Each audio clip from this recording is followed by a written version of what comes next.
¿Sabes qué es lo más curioso del THC? Que empieza como un susurro amable, con esa voz que te dice, tranquilo, todo está bien, relájate. Y tú le crees. Al principio es solo risa, ligereza, el mundo se vuelve lento, casi amable, te sientes creativo, profundo, como si entendieras algo que los demás no. Pero nadie te dice que esa misma risa, más tarde, puede convertirse en ansiedad, en paranoia, en el espejo que te mira raro, como si tú fueras el extraño. Dicen que no es adictivo, y sin embargo, mírame, contando las horas para volver a fumar, sin poder dormir sin eso, sin poder pensar claro sin eso, enganchado, no al humo, sino a la idea de escapar. Y mientras escapo, se me escapa la memoria, donde puse las llaves, qué venía a decir, quién era yo antes de esto, y todo se vuelve una niebla espesa, una niebla que te hace reír y después te traga. No es que el THC sea el villano, el problema es el vacío que vino antes y lo fácil que es llenarlo con el humo.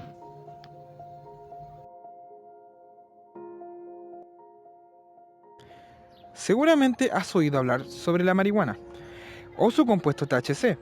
Algunos lo ven como una medicina u otros como un estupefaciente que se utiliza para drogas o para otros motivos subyacentes. Y otros simplemente tienen algunas dudas sobre este. Pero, ¿qué realmente? ¿Qué efectos tiene, qué efectos tiene en el cuerpo? ¿Es buena o mala?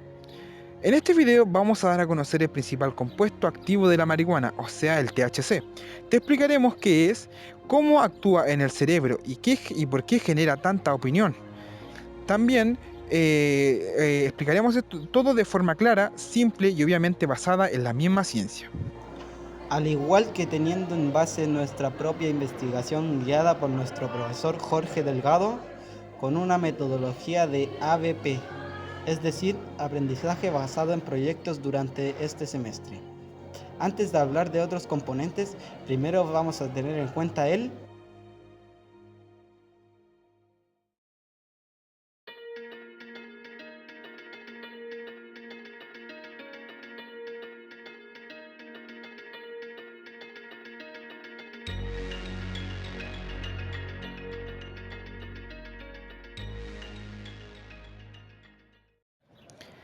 ¿Qué es el THC o la marihuana?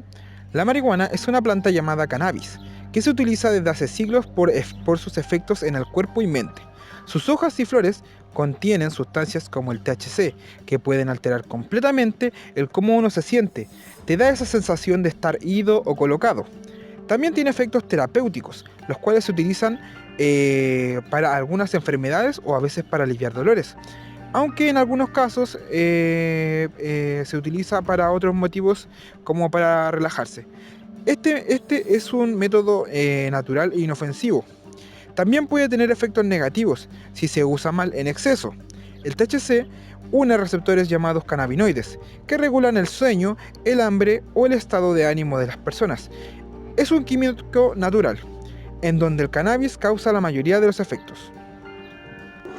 estos efectos químicos terapéuticos que nuestro compañero informa que tienen, no necesariamente significa que deben ser tomados sin alguna guía. Siempre hay que tener cuidado a la hora de consumir algo, ya sea algo con mucho THC o no.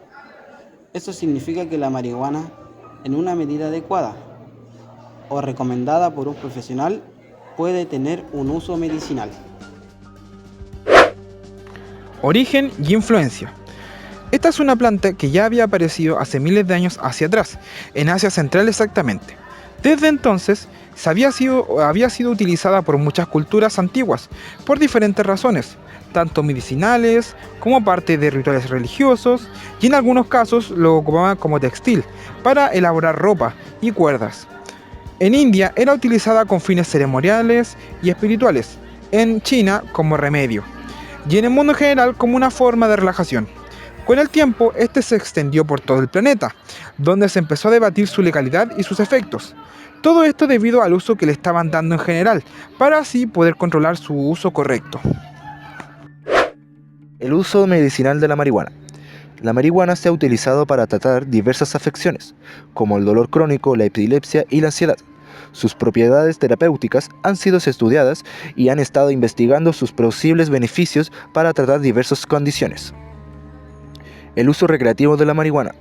La marihuana también se utiliza como fines recreativos y su popularidad ha aumentado en los últimos años. Sin embargo, su uso excesivo puede tener efectos secundarios negativos como la dependencia y la alteración de la función cognitiva.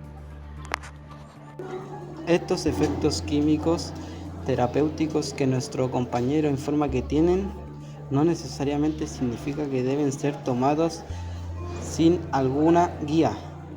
Siempre hay que tener cuidado a la hora de consumir algo, ya sea algo con mucho THC o no. Eso significa que la marihuana, en una medida adecuada o recomendada por un profesional, puede tener un uso medicinal. El uso del THC y sus efectos secundarios. El THC, aunque puede producir efectos agradables como relajación, euforia o aumento del apetito, también puede conllevar efectos secundarios importantes, especialmente con un uso frecuente en personas vulnerables.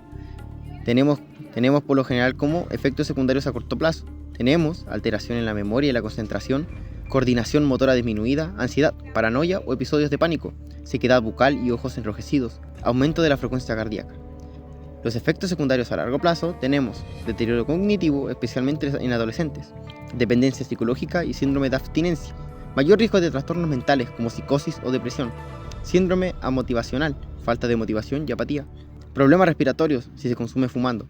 Aunque el THC tiene usos medicinales específicos como el alivio de dolor o náuseas en pacientes oncológicos, su consumo debe ser controlado y responsable, considerando tanto los beneficios como los riesgos.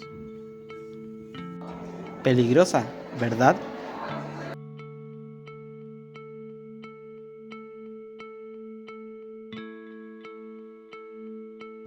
Bien, una vez llegado a esto, quisiera hacerles una conclusión reflexiva sobre el THC. El THC, más que una simple sustancia, es un espejo de nuestras intenciones. Puede ser medicinal, escape o riesgo, según cómo y por qué se use. Nacido de una planta milenaria, su poder puede aliviar o confundir, dependiendo del contexto y la conciencia con la que se consuma. No se trata de solo prohibir o permitir, sino de entender, comprender sus efectos, respetar sus límites y reconocer que detrás del humo también hay decisiones, historias y consecuencias. Usarlo con sabiduría es más que una elección, es una responsabilidad de cada uno de nosotros. El THC en sí no es un problema, ni la solución, es una herramienta, y como toda herramienta, su valor depende de quien la use y con quien conciencia lo hace.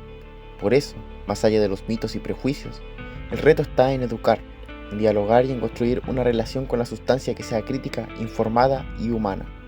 Usarlo con sabiduría no es solo una elección individual, es una responsabilidad colectiva.